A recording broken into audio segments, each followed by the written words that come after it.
Hi മക്കളെ. അപ്പോൾ നമ്മുടെ LP UP മക്കൾക്കായിട്ട് ബോധനശാസ്ത്രത്തിലെ 25 ചോദ്യങ്ങളാണ് ഇന്ന് പരിചയപ്പെടുത്തുന്നത്. അപ്പോൾ LP UP മക്കൾ ആവർത്തിച്ച് പറഞ്ഞൊരു കാര്യമാണ് ബോധനശാസ്ത്രത്തിൻ്റെ ഒരു ഒരു PYQ സെഷൻസ് ഇതുവരെയും പല സ്പെഷ്യൽ റിക്രൂട്ട്മെൻറ്റ് പരീക്ഷകൾക്കും മറ്റും അതായത് NCA LP UP പരീക്ഷകൾക്കും ഒക്കെ ചോദിച്ചിട്ടുള്ള ചോദ്യങ്ങൾ വെച്ചുകൊണ്ട് ഏറ്റവും ഇമ്പോർട്ടൻ്റ് ആയിട്ടുള്ള PYQ സെഷൻസാണ്. ബോധനശാസ്ത്രം മാത്രമാണ് ഇതിനകത്ത് ഉൾപ്പെടുത്തിയിരിക്കുന്നത്. സാഹിത്യമോ വൊക്കാബുലറിയോ ഗ്രാമറോ ഉൾപ്പെടുത്തിയിട്ടില്ല. ബോധനശാസ്ത്രപരം എന്ന LP UP സിലബസിലെ ഏറ്റവും പ്രധാനപ്പെട്ട ഒരു ടോപ്പിക്കിൽ നിന്നുള്ള ക്വസ്റ്റ്യനാണ് നമ്മൾ ഇന്ന് ഡിസ്കസ് ചെയ്യാൻ പോകുന്നത്. 25 ക്വസ്റ്റ്യൻസ് ആണ് നമുക്ക് ഇന്ന് ഡിസ്കസ് ചെയ്യാനുള്ളത്. അപ്പോൾ ബോധനശാസ്ത്രത്തെക്കുറിച്ചുള്ള ഒരു പേടി ഒന്ന് മാറിക്കിട്ടും. ഒരു 25 ചോദ്യങ്ങൾ നമ്മൾ ഇന്ന് ഡിസ്കസ് ചെയ്യും. ഓക്കെ അല്ലേ?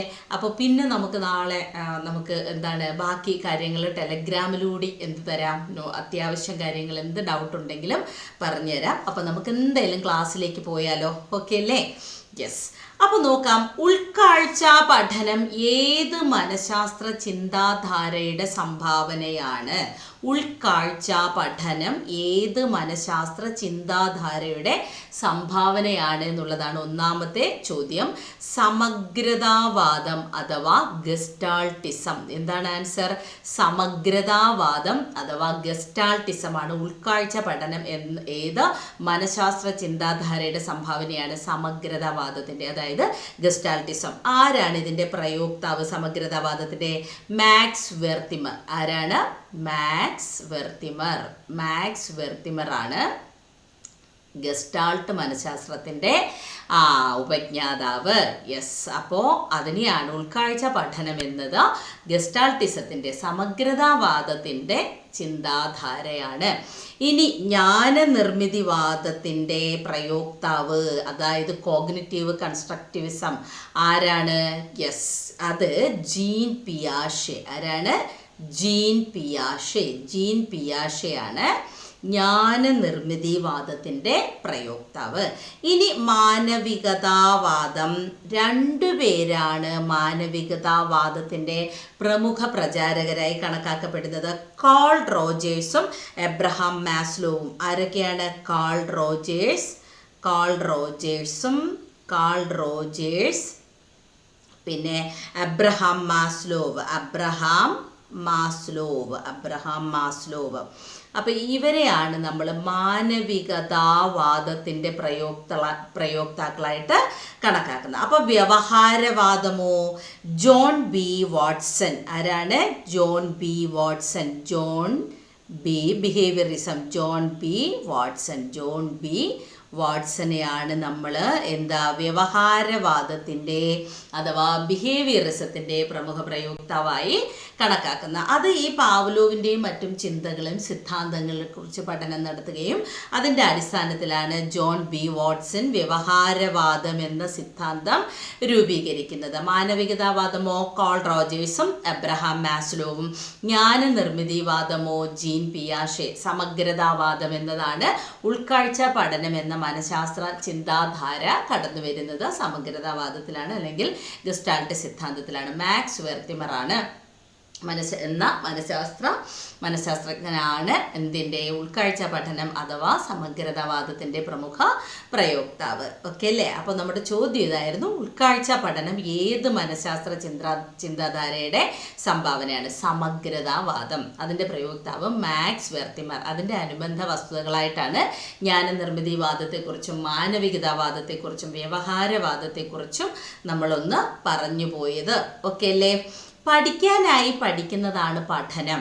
ആരുടെ പ്രയോഗമാണിത്? കൊള്ളാമല്ലേ? പഠിക്കാനായി പഠിക്കുന്നതാണ് പഠനം. അപ്പോൾ പഠിക്കാൻ വേണ്ടി പഠിക്കുന്നതാണ് പഠനം എന്ന് പറഞ്ഞത് ആരാണ്? Yes, Jerome S Bruner. ആരാണ്? Jerome S Bruner. അപ്പോൾ പഠിക്കാനായി പഠിക്കുന്നതാണ് പഠനം എന്ന് പറഞ്ഞത് ആരാണ്? ജെറോമസ് ബ്രൂണർ ആണ്. ഇദ്ദേഹം ജ്ഞാതൃവാദത്തിൻ്റെ പ്രയോക്താവാണ് ജ്ഞാതൃവാദം ജെറോം എസ് ബ്രൂണർ. ഓക്കെ, അപ്പം ജ്ഞാതൃവാദത്തിൻ്റെ പ്രയോക്താവാണ് ജെറോം എസ് ബ്രൂണർ. അദ്ദേഹമാണ് പഠിക്കാനായി പഠിക്കുന്നതാണ് പഠനം എന്ന് പറഞ്ഞത്. പഠിക്കാനായി പഠിക്കുന്നതാണ് പഠനം. ആരുടെ അഭിപ്രായം? ബ്രൂണറിൻ്റെ അഭിപ്രായമാണ്. ഓക്കെ, പ്രായോഗികവാദത്തിൻ്റെ മൂർത്തീഭാവമായ ബോധന രീതി ഏതാണ്? മൂന്നാമത്തെ ചോദ്യം ഏതാണ്? പ്രായോഗികവാദത്തിൻ്റെ മൂർത്തീഭാവമായ ബോധന രീതി ഏത്? കഥാകഥന രീതി, പ്രോജക്റ്റ് രീതി, കളി രീതി, ചർച്ചാരീതി. പ്രോജക്റ്റ് രീതിയാണ് പ്രാക്ടിക്കലായിട്ട് ചെയ്യാൻ പറ്റുന്നത് പ്രോജക്റ്റാണ് അല്ലേ. ഇപ്പം പ്രായോഗികത്തിൻ്റെ ഇംഗ്ലീഷ് എടുത്താൽ മതി, പ്രാക്ടിക്കൽ. അതൊരു കഥാകഥന രീതിയോ കളി രീതിയോ ചർച്ചാ രീതിയോ അല്ല.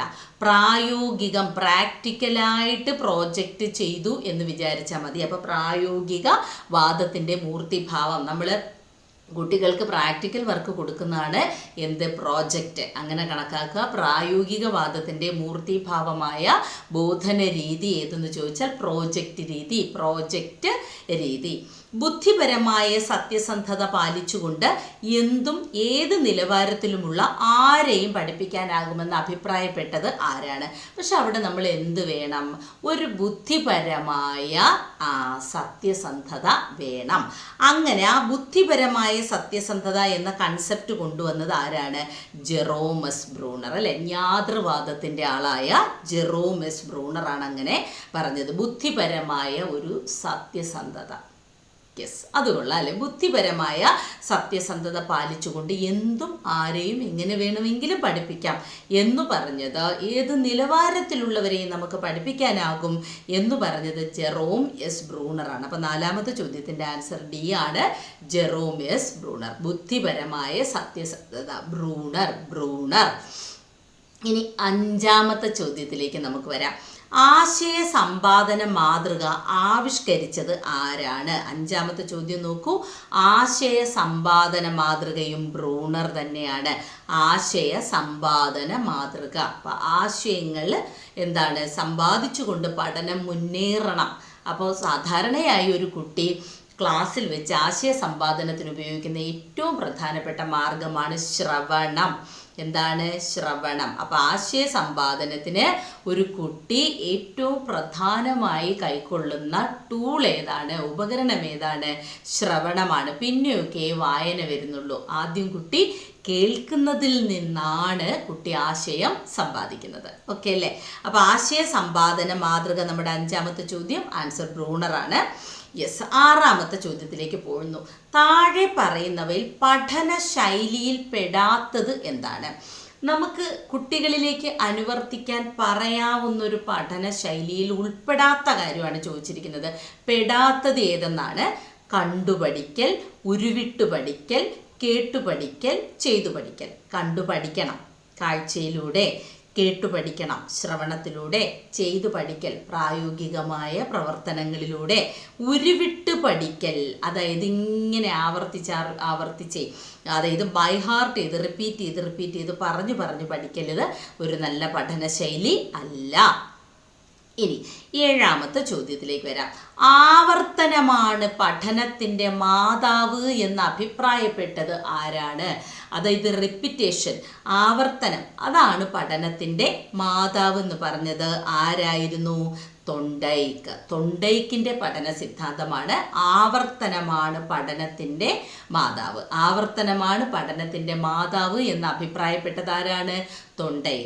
തൊണ്ടൈക്കിൻ്റെ അഭിപ്രായമാണ് ആവർത്തനമാണ് പഠനത്തിൻ്റെ മാതാവ്. ഇനി നമ്മൾ എട്ടാമത്തെ ചോദ്യത്തിലേക്ക് പോകുന്നു. പൊതു ലക്ഷ്യത്തിന് വേണ്ടി കുട്ടികൾ സഹകരിച്ച് പ്രവർത്തിക്കുന്ന പഠനം. ഒരു പൊതു ലക്ഷ്യം, ഒരു ഗ്രൂപ്പ് പ്രോജക്റ്റോ അല്ലെങ്കിൽ ഒരു ഗ്രൂപ്പ് സെമിനാറോ ഒക്കെ കണ്ടക്ട് ചെയ്യുന്നതിന് വേണ്ടി ഒരു സെമിനാർ റിപ്പോർട്ടോ പ്രോജക്റ്റ് റിപ്പോർട്ടോ ഒക്കെ തയ്യാറാക്കണം. അങ്ങനെ കുട്ടികൾ എന്തായാലും സഹകരിച്ചാണ് അവിടെ പഠനം നടത്തുന്നത്. അങ്ങനെയാണെങ്കിൽ ഒരു പൊതു ലക്ഷ്യത്തിന് വേണ്ടി കുട്ടികൾ സഹകരിച്ച് പ്രവർത്തിക്കുന്ന പഠനത്തിനെ എന്തു പറയും? എട്ടാമത്തെ ചോദ്യം നോക്കൂ. അതിൽ തന്നെ ഉണ്ട് ആൻസർ. സഹവർത്തിത്വം അല്ല അവിടെ. ചിലപ്പോൾ നമ്മൾ ഇനി സഹവർത്തിത്വമാണെന്ന് തെറ്റിദ്ധരിക്കുക. അല്ല, സഹകരണാത്മക പഠനം. ഏതാണ് വരുന്നത്? സഹകരണാത്മക പഠനം. അപ്പോൾ ഒരു പൊതു ലക്ഷ്യത്തിന് വേണ്ടി കുട്ടികൾ സഹകരിച്ച് പ്രവർത്തിക്കുന്ന പഠനത്തിന് പറയുന്നതാണ് സഹകരണാത്മക പഠനം. സഹകരിക്കുക, സഹകരണാത്മകം. ഓക്കെ അല്ലേ? പൊതുലക്ഷ്യം എന്ന് പറയുമ്പോൾ ഗ്രൂപ്പ് വർക്ക്. ഓക്കെ അല്ലേ? ഇനി 9ാമത്തെ ചോദ്യത്തിലേക്ക് വരാം. ഇത് പല ചോദ്യങ്ങളും നമുക്ക് ലോജിക് വൈസ് ഒന്ന് ക്വസ്റ്റ്യൻ കേൾക്കുമ്പോൾ തന്നെ നമ്മുടെ ഒരു ലോജിക്കിൽ നിന്നുകൊണ്ട് നമുക്ക് എന്ത് ചെയ്യാൻ സാധിക്കും? ആൻസർ കണ്ടുപിടിക്കാൻ പറ്റും. ഒരു അധ്യാപിക ക്ലാസ്സിൽ ഉണ്ടാക്കുന്ന ചോദ്യങ്ങൾക്ക് നേരിട്ട് ഉത്തരം പറഞ്ഞു കൊടുക്കാറില്ല. പകരം, ശ്രദ്ധിച്ച് കേൾക്കണം, പകരം അവരെന്ത് ചെയ്യും? അവർ ഉത്തരം പറയാൻ കുട്ടികളെ പ്രേരിപ്പിക്കുകയും ചർച്ച നടത്തുകയുമാണ് പതിവ്. ഈ സമീപനത്തിൽ പ്രതിഫലിക്കുന്ന ഉദ്ദേശം, അധ്യാപിക ക്ലാസ്സിൽ ചോദ്യം ചോദിക്കുന്നു, എന്നിട്ട് നേരിട്ട് ഉത്തരം പറഞ്ഞു കൊടുക്കില്ല. ഉത്തരം പറയാൻ കുട്ടികളെ ഫോഴ്സ് ചെയ്യും, എന്നിട്ട് ചർച്ച നടത്തും അതുമായിട്ട് ബന്ധപ്പെട്ട കാര്യം. ഇതേത് തരം സമീപനമാണ് അധ്യാപികയുടെ? പഠന സാമഗ്രികളുടെ ശരിയായ ക്രമീകരണമാണോ? ഒരു നല്ല ഉദാഹരണവും അനുകരണീയ മാതൃകയും അവതരിപ്പിക്കലാണോ? പഠന സന്നദ്ധത ഉറപ്പാക്കലാണോ? സജീവ പങ്കാളിത്തം ഉറപ്പാക്കലാണോ ഇതുകൊണ്ട് ഉദ്ദേശിക്കുന്നത്? തീർച്ചയായും കുട്ടികളുടെ സജീവ പങ്കാളിത്തം. അങ്ങനെ അധ്യാപിക ആദ്യമേ അങ്ങ് ആൻസർ പറഞ്ഞു കൊടുക്കുകയാണെങ്കിൽ കുട്ടിക്ക് പിന്നെ ജോലിയൊന്നുമില്ലല്ലോ, കുട്ടിക്ക് അവിടെ വെറുതെ ഇരുന്നാൽ പോരെ. പക്ഷെ അങ്ങനെയല്ല, കുട്ടികളുടെ സജീവമായൊരു പങ്കാളിത്തം ഉറപ്പുവരുത്താനായിട്ട് ചോദ്യങ്ങൾ നേരിട്ട് ചോദിക്കുകയും എന്നാൽ ഉത്തരം നേരിട്ട് പറയാതിരിക്കുകയും ഒരു സജീവ ചർച്ചയിലേക്ക് കുട്ടികളെ കൊണ്ടുവരും അല്ലേ? അപ്പോൾ എല്ലാ കുട്ടികളും ആ ഒരു കൺസെപ്റ്റുമായിട്ട് എന്ത് ചെയ്യും? മിങ്കിൾ ചെയ്യും. എല്ലാവരുടെയും ബുദ്ധി ആ ഒരു കാര്യത്തിന് വേണ്ടി വിനിയോഗിക്കപ്പെടും. അങ്ങനെ സജീവ പങ്കാളിത്തം ഉറപ്പുവരുത്തുകയാണ് അധ്യാപിക ചോദ്യം ചോദിച്ചിട്ട് നേരിട്ട് ഉത്തരം പറഞ്ഞു കൊടുക്കാതിരിക്കുന്നതിലൂടെ മനസ്സിലാക്കുന്നത്. 10. ഏത് വിദ്യാഭ്യാസ വിദഗ്ധൻ്റെ പഠന നിയമങ്ങളാണ് പഠനത്രയം എന്ന പേരിൽ അറിയപ്പെടുന്നത്? അപ്പോൾ ഏത് വിദ്യാഭ്യാസ വിദഗ്ധൻ്റെ പഠനങ്ങളെയാണ് പഠനത്രയം എന്ന് വിളിക്കുന്നത്? തൊണ്ടൈക്കിൻ്റെ. അപ്പോൾ തൊണ്ടൈക്കിൻ്റെ പഠന നിയമങ്ങൾ, 10ാമത്തെ ചോദ്യത്തിൻ്റെ ആൻസർ ബി ആണ്. തൊണ്ടൈക്കിൻ്റെ പഠന നിയമങ്ങളെയാണ് നമ്മൾ പഠനത്രയം എന്ന് വിളിക്കുന്നത്. ഓക്കെ അല്ലേ?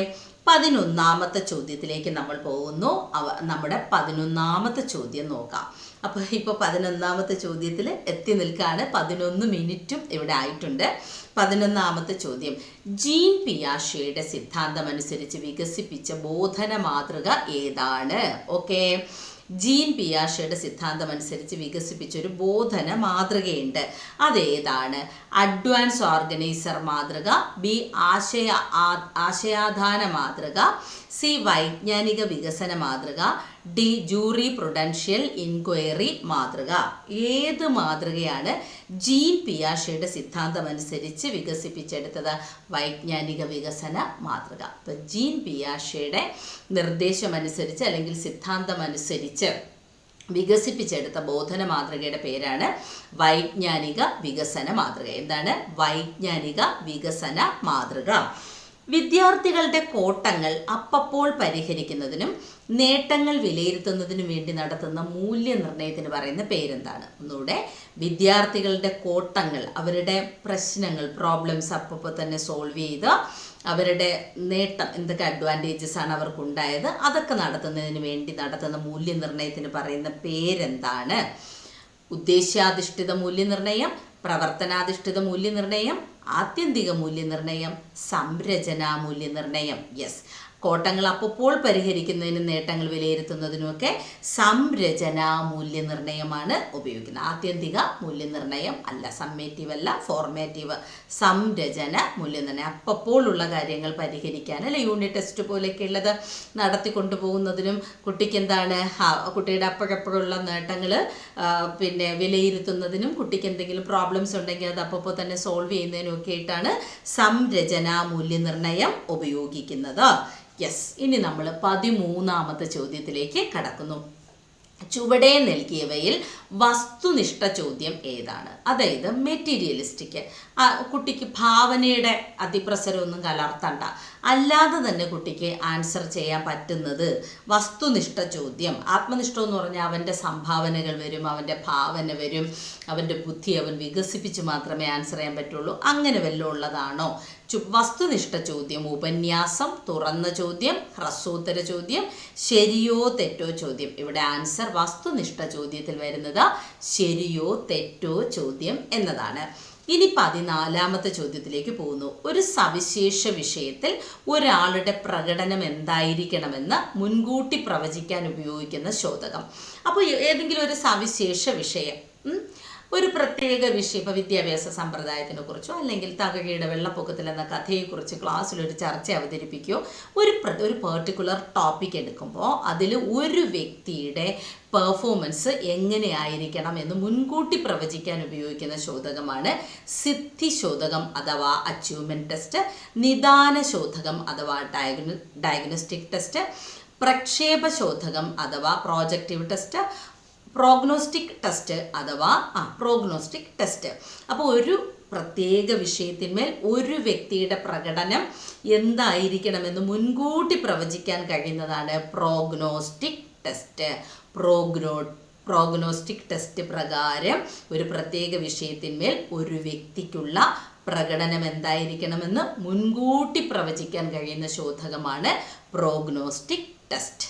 ഓക്കെ, അപ്പോൾ 14D ആയിരുന്നു. 15 ഒരു അധ്യാപികയുടെ പ്രകടനം വിലയിരുത്താൻ ഏറ്റവും അനുയോജ്യമായത്. അപ്പോൾ കുട്ടിയുടെ പ്രകടനവും കുട്ടിയുടെ എഴുത്തും കുട്ടിയുടെ വായനയും മാത്രം വിലയിരുത്തിയ പോരല്ലോ, ഒരു അധ്യാപികയുടെ പ്രകടനം വിലയിരുത്താൻ ഏറ്റവും അനുയോജ്യമായ മാർഗം അച്ചീവ്മെൻറ്റ് ടെസ്റ്റാണോ, സ്വയം വിലയിരുത്തലാണോ, കുട്ടികളുടെ വിലയിരുത്തലാണോ, സഹപ്രവർത്തകരുടെ വിലയിരുത്തലാണോ? ഇതൊരു ലോജിക്ക് വെച്ച് തന്നെ നമുക്ക് പറയാൻ പറ്റും, പഠിപ്പിക്കുന്ന കുട്ടികളാണ് അധ്യാപകരെ വിലയിരുത്തുന്നത്, അല്ലേ? നിങ്ങൾക്ക് തന്നെ ഓൺലൈൻ പ്ലാറ്റ്ഫോമിൽ ഇഷ്ടം പോലെ അധ്യാപകർ എല്ലാ സബ്ജക്റ്റിനുണ്ട്. അതിൽ നിന്ന് നിങ്ങൾ ചൂസ് ചെയ്യുകയാണ് ചെയ്യുന്നത്. ആരും നിങ്ങളെ കമ്പൽ ചെയ്യില്ല, ഇന്ന ആളിൻ്റെ ക്ലാസ്സിൽ കാണാവൂ, ഇന്ന ആൾ പറയുന്നതേ പഠിക്കാവൂ, അങ്ങനെയൊന്നും ആരും നിങ്ങളെ എന്ത് ചെയ്യുന്നില്ല, ഫോഴ്സ് ചെയ്യുന്നില്ല. അപ്പം നിങ്ങൾ അവിടെ എന്ത് ചെയ്യുന്നു? നിങ്ങളൊരു വിലയിരുത്തൽ നടത്തും. എന്നിട്ട് നിങ്ങൾക്ക് ഇഷ്ടപ്പെട്ട സബ്ജക്റ്റ്, ഇഷ്ടപ്പെട്ട ആളിൻ്റെ ക്ലാസ് കാണുകയും ചെയ്യുന്നു. ശരിക്കും പറഞ്ഞാൽ അധ്യാപികയുടെ പ്രകടനം വിലയിരുത്താൻ ഏറ്റവും അനുയോജ്യമായത് അച്ചീവ്മെൻറ്റോ സ്വയം വിലയിരുത്തലോ സഹപ്രവർത്തകരുടെ വിലയിരുത്തലോ ഒന്നുമല്ല, കുട്ടികളുടെ വിലയിരുത്തലാണ്. അപ്പോൾ 15ൻ്റെ ആൻസർ സി ആയിരുന്നു. 16 പഠനത്തിൽ ഒരു കുട്ടി നേരിടുന്ന ബുദ്ധിമുട്ടുകൾ കണ്ടെത്താൻ ഉപയോഗിക്കാവുന്ന ടെസ്റ്റ് എന്താണ്? അപ്പോൾ കുട്ടിക്ക് ചിലപ്പോൾ ഹാൻഡ് റൈറ്റിംഗ് പ്രശ്നം ഉണ്ടാവും, ചിലപ്പോൾ അയാൾ സ്ലോ ലേണറായിരിക്കും, ചിലപ്പോൾ എന്തെങ്കിലും ശ്രവണ ബുദ്ധിമുട്ടുകൾ, കാഴ്ച പരിമിതി ഒക്കെ ഉണ്ടാവും. അപ്പോൾ കുട്ടിക്ക് പഠനത്തിൽ നേരിടുന്ന ബുദ്ധിമുട്ടുകളൊക്കെ കണ്ടെത്താൻ സഹായിക്കുന്ന ടെസ്റ്റിന് പറയുന്ന പേരെന്താണ്? Diagnostic test. എന്താണ്? Diagnostic test. അപ്പോൾ ഡയഗ്നോസ്റ്റിക് ടെസ്റ്റാണ് പഠനത്തിൽ ഒരു കുട്ടി നേരിടുന്ന ബുദ്ധിമുട്ടുകൾ കണ്ടെത്താൻ വേണ്ടി ഉപയോഗിക്കുന്നത്. ഓക്കെ അല്ലേ?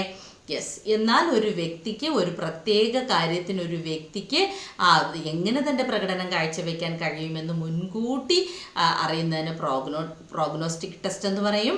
എന്നാൽ ഡയഗ്നോസ്റ്റിക് ടെസ്റ്റ് എന്താണ്? ഒരു കുട്ടി പഠിക്കാൻ നേരിടുന്ന ബുദ്ധിമുട്ടുകളെ കണ്ടെത്താൻ സഹായിക്കുന്ന ടെസ്റ്റിനെയാണ് നമ്മൾ ഡയഗ്നോസ്റ്റിക് ടെസ്റ്റ് എന്ന് പറയുന്നത്. സംരചനാ മൂല്യനിർണ്ണയത്തിൻ്റെ ലക്ഷ്യങ്ങളിൽ പെടാത്തത് ഏതാണ്? Question number 17. അപ്പോൾ നോക്കാം നമുക്ക്.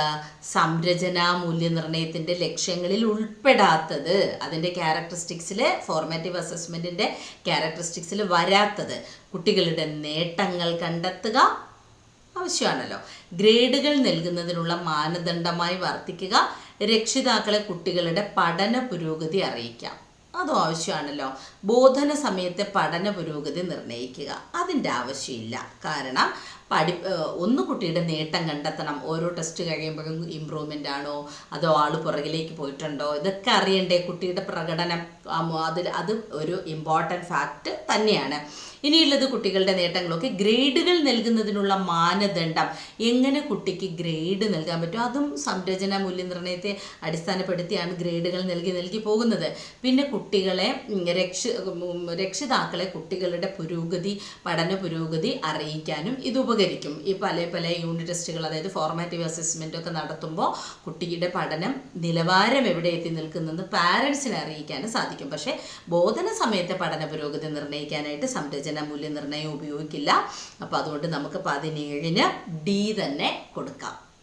ബോധന സമയം പഠിപ്പിക്കൽ ടൈമല്ലേ, അപ്പോൾ അവിടെ ഈ ഫോർമാറ്റീവ് അസസ്മെൻറ്റിന് വലിയ പ്രാധാന്യമൊന്നുമില്ല. അതായത് ബോധന സമയത്തെ പഠന പുരോഗതി അല്ല നോക്കുന്നത്, ആ ഒരു ടൈം കഴിഞ്ഞിട്ട് കുട്ടിയുടെ എന്താണ് നമ്മൾ ആ സമയം, അതായത് പഠിപ്പിച്ചൊക്കെ കഴിഞ്ഞിട്ട്, ബോധന സമയം കഴിഞ്ഞാണ് കുട്ടിയുടെ ടെസ്റ്റ് വരുന്നത് അല്ലേ, അപ്പോഴാണത് വിലയിരുത്തപ്പെടുന്നത്. 18. വിഡ്ഢിത്തം നിറഞ്ഞ ഉത്തരം നൽകുന്നത് മൂലം തുടർച്ചയായി സഹപാഠികളുടെ പരിഹാസത്തിന് പാത്രമാകുന്ന ഒരു കുട്ടിയെ അധ്യാപകൻ എന്ന നിലയിൽ നിങ്ങൾ എങ്ങനെയാണ് സമീപിക്കുന്നത്? അവനോട് ചോദ്യങ്ങൾ ചോദിക്കാതിരിക്കുക, അവനോട് കുറച്ചുകൂടി സഹതാപത്തോടു കൂടി പെരുമാറാൻ മറ്റു കുട്ടികളോട് ആവശ്യപ്പെടുക, മാതാപിതാക്കളെ അറിയിച്ച് അവന് വേണ്ട ട്യൂഷൻ കൊടുക്കാൻ ഏർപ്പാട് ചെയ്യുക, തുടർച്ചയായി വളരെ ലളിതമായ ചോദ്യങ്ങൾ ചോദിച്ച് ശരിയായ ഉത്തരം പറയാൻ സഹായിക്കുക. 18ാമത്തെ ചോദ്യം, നമ്മൾ ആസ് എ ടീച്ചർ, നിങ്ങളെല്ലാവരും ടീച്ചറാകാൻ പോകുന്നവരാണ് അല്ലേ? അപ്പോൾ നിങ്ങൾ എന്താ ചെയ്യേണ്ടത്? മോൾഡ് ചെയ്താണ് എടുക്കുന്ന കുട്ടികളെ അല്ലേ? അപ്പം നിങ്ങൾക്ക് പറയുമല്ലോ, ഒരു കുറച്ച് കളിമണ്ണ് നിങ്ങളുടെ കയ്യിൽ തന്നാൽ അതിനെ മോൾഡ് ചെയ്ത് വികൃതമായൊരു രൂപവുമാക്കാം, അതിൽ നിന്ന് മനോഹരമായൊരു ശില്പവും നിങ്ങൾക്ക് ഉണ്ടാക്കാം. അപ്പോൾ തീർച്ചയായിട്ടും ക്ലാസ്സിലൊക്കെ വെച്ച് മനസ്സിലേൽക്കുന്ന മുറിവുകളാണ് ലൈഫ് ലോങ് കുട്ടിയുടെ വളർച്ചയെ തടസ്സപ്പെടുത്തുന്നത്. അപ്പോൾ എപ്പോഴും ഒരു ടീച്ചർ കുട്ടിയെ മുന്നോട്ട് നയിക്കുന്നവനാവണം, അല്ലെങ്കിൽ പിന്നോട്ടടിക്കുന്ന ഒരാൾ ആകരുത്. അപ്പം നമ്മൾ പല ക്ലാസ്സിലും പറയും അല്ലേ, നമ്മൾ ഈ ഒരു ടെസ്റ്റ് എഴുതി സ്കൂളിലേക്ക് പോകുമ്പോൾ പുതിയൊരാളാവണം. നമുക്കും ഉണ്ടാവും ഈഗോ, നമുക്കും ഉണ്ടാവും അസൂയ, അല്ലെങ്കിൽ നമുക്കും ഉണ്ടാവും മനുഷ്യ സഹജമായ എല്ലാ സദ്ഗുണങ്ങളും ദുർഗുണങ്ങളും നിറഞ്ഞവരായിരിക്കും ഒരു അധ്യാപകരും. പക്ഷേ നമ്മൾ പറഞ്ഞ ശ്രേഷ്ഠഭാവത്തിലേക്ക് നമ്മൾ ഉയരേണ്ടിയിരിക്കുന്നു. അവിടെ മറ്റുള്ള ഘടകങ്ങൾക്കപ്പുറം അല്ലേ, നമ്മൾ എന്ത് ചെയ്യണം? അതെ, പക്ഷപാതപരമായ നിലപാടുകൾ സ്വീകരിക്കുക. അതൊക്കെയാണ് കുട്ടികൾക്ക് ഭയങ്കരമായിട്ട് കുട്ടികൾ തകർന്നു പോകുന്നത്. അപ്പോൾ ഇപ്പം വിഡ്ഢിത്തം നിറഞ്ഞ ഉത്തരം നൽകുകയാണ്, കുട്ടിക്ക് അറിയില്ല, കുട്ടി എന്തെങ്കിലുമൊക്കെ വിളിച്ചു പറയാം, പെടുകയാണ് ക്ലാസ്സിലൊരു ഉത്തരം പറയാൻ. അപ്പോൾ നല്ല പഠിക്കണ കുട്ടികൾ സഹപാഠികളുടെ പരിഹാസത്തിന് ഇവൻ സ്ഥിരമായി പാത്രമാകുന്നു. അപ്പം നിങ്ങളാണ് ആ ക്ലാസ്സിലെ അധ്യാപിക അല്ലെങ്കിൽ അധ്യാപകനെങ്കിൽ നിങ്ങളുടെ ഇടപെടൽ എങ്ങനെയായിരിക്കും? ശരി, ഇവൻ ഇനി പറയില്ലല്ലോ, ഇവനോട് ചോദ്യം ചോദിക്കേണ്ടെന്ന് വെക്കോ? അതോ മറ്റു കുട്ടികളുടെ അടുത്ത് പറയും ഇവനൊന്നും അറിയില്ല, അതുകൊണ്ട് നിങ്ങൾ ഇവനോട് കുറച്ച് സിമ്പതി കാണിക്കണം എന്ന് പറയോ? അതോ മാതാപിതാക്കളെയൊക്കെ വേണ്ട, എനിക്ക് ഈ കുട്ടിയെ പഠിപ്പിക്കാൻ നിങ്ങൾ കൊണ്ടുപോയി ട്യൂഷൻ പഠിപ്പിച്ചോ അങ്ങനെ പറയോ? അതോ അവനോട് അവൻ പറയാൻ സാധ്യതയുണ്ട് എന്ന് തോന്നുന്ന വളരെ ലളിതമായ ചോദ്യങ്ങൾ ചോദിച്ച് ശരിയായ ഉത്തരം പറയാൻ സഹായിക്കുക. അപ്പോൾ സഹപാഠികളുടെ ഇടയിൽ ഒരു ഉത്തരം പറയുമ്പോൾ അവനൊരു ദിഗ്വിജയായി ഉയർന്നു നിൽക്കുമ്പോൾ അവനിൽ തൻ്റെ നഷ്ടപ്പെട്ടു പോയ കോൺഫിഡൻസ് എല്ലാം തിരിച്ചു കിട്ടും. അപ്പോൾ തീർച്ചയായിട്ടും അത് നമ്മൾ ഇനി കാണാപ്പാടൊന്നും പഠിക്കേണ്ട ആവശ്യമില്ല, നമുക്ക് തന്നെ മനസ്സിലാവും അല്ലേ? കുട്ടിയെ നമ്മൾ രക്ഷിച്ചെടുക്കുകയാണ് ചെയ്യുന്നത്. അവിടെ നിന്നും ഏറ്റവും പടുകുഴിയിലേക്ക് ആത്മാഭിമാനം നഷ്ടപ്പെട്ട് പടുകുഴിയിലേക്ക് വീണു പോകുന്നൊരു കുട്ടിയെ ഒരു അധ്യാപിക എന്ത് ചെയ്യും? തുടർച്ചയായി ലളിതമായ ചോദ്യങ്ങൾ ചോദിച്ച് അവനെ അല്ലെങ്കിൽ അവളെ കൂടി ഉയർത്തിക്കൊണ്ടുവരിക എന്ന അടി തന്നെയാണ്. അവിടെ പിന്നെ നമുക്ക് ലോജിക്കലി തന്നെ ആൻസർ കിട്ടും. ഇനി 19ാമത്തെ ചോദ്യത്തിലേക്ക് വരാം നമുക്ക്. താങ്കളുടെ ക്ലാസ്സിൽ ഒരു കുട്ടി പഠനം സ്വയം വിലയിരുത്തുകയും തുടർന്ന് അതിനെ വിമർശനാത്മകമായി എന്ത് ചെയ്യും? സമീപിക്കുകയും ചെയ്യുന്നു. ഈ രീതിയെ എന്ത് വിളിക്കും? അതായത് നിങ്ങളുടെ ക്ലാസ്സിൽ ഒരു കുട്ടി, ആ കുട്ടി തന്നെ പഠനം സ്വയം വിലയിരുത്തുകയാണ്. എനിക്ക് ഫസ്റ്റ് ടേമിൽ ഇത്ര, സെക്കൻഡ് ടേമിൽ ഇത്ര എന്നൊക്കെ പറഞ്ഞ് ആ കുട്ടി അങ്ങ് സ്വയം കുട്ടിയുടെ പഠനം വിലയിരുത്തുകയാണ്. തുടർന്ന് വിമർശനാത്മകമായി ഈശ്വര ഇങ്ങനെ പഠിച്ചാൽ പോരല്ലോ, ഞാനിങ്ങനെ പഠിച്ചാൽ മതി, അങ്ങനല്ല, എന്തുകൊണ്ടാണ് എനിക്ക് ഇത്രയും മാർക്ക് സ്കോർ ചെയ്യാൻ പറ്റാത്തത്? ഒരു കുട്ടി തന്നെ സ്വയം ഒന്ന് ക്രിട്ടിസൈസ് ചെയ്യുന്നു അല്ലേ? അതിനെ നമ്മൾ പറയും അസസ്മെൻ്റ് ആസ് ലേണിംഗ്. പഠനമെന്ന വിലയിരുത്തലാണ്. പഠനം എന്ന വിലയിരുത്തലിലൂടെയാണ് അവൻ അല്ലെങ്കിൽ അവൾ സ്വയം വിലയിരുത്തപ്പെടുന്നത്.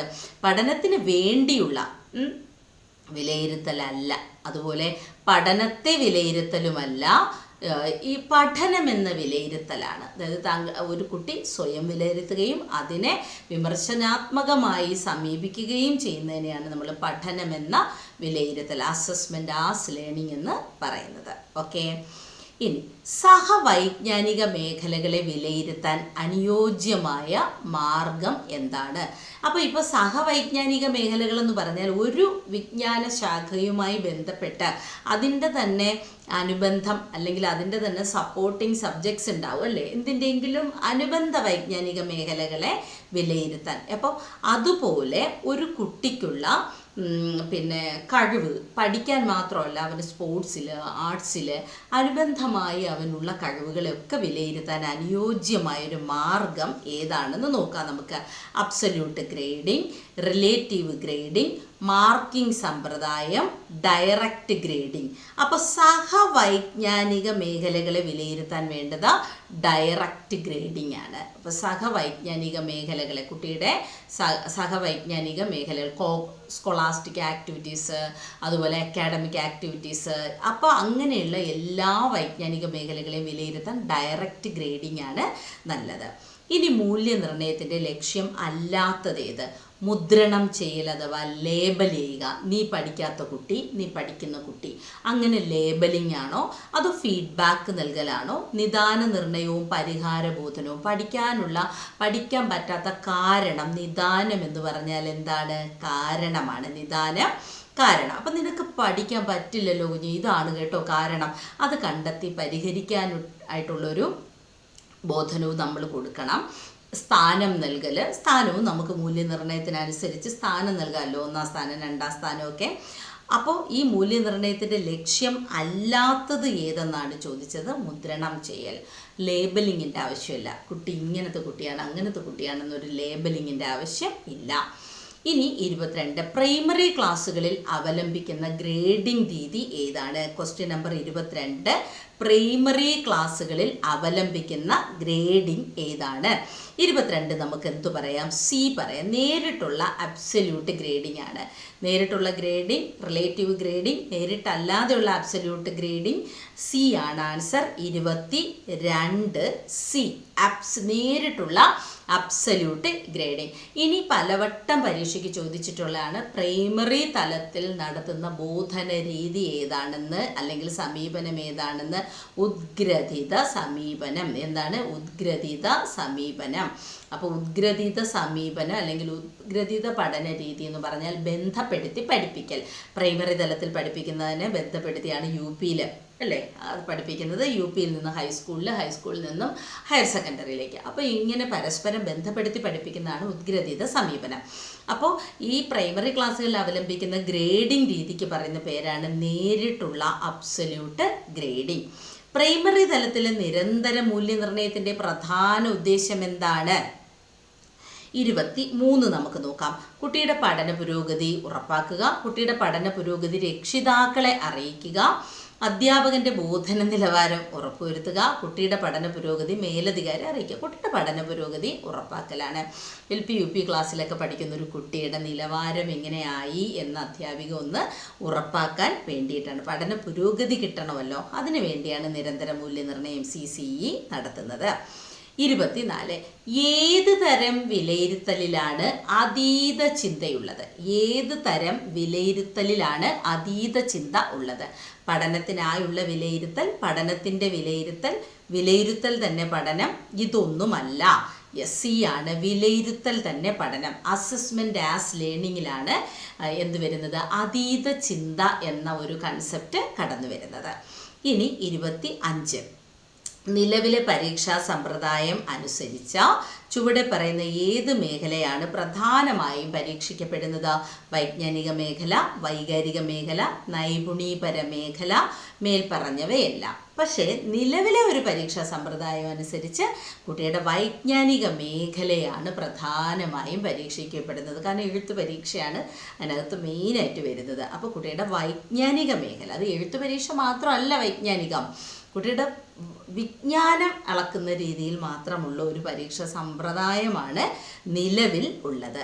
അങ്ങനെ മക്കളെ നമ്മൾ 25 ചോദ്യങ്ങളാണ് എന്ത് ചെയ്തത് ഇപ്പം നമ്മളൊന്ന് നോക്കിയത്. അപ്പോൾ LP UP-യിലെ ഞാനൊരു 20 മിനിറ്റ് പറഞ്ഞിരുന്നു, ബട്ട് അത് 30 മിനിറ്റായിട്ട് മാറിയിട്ടുണ്ട്.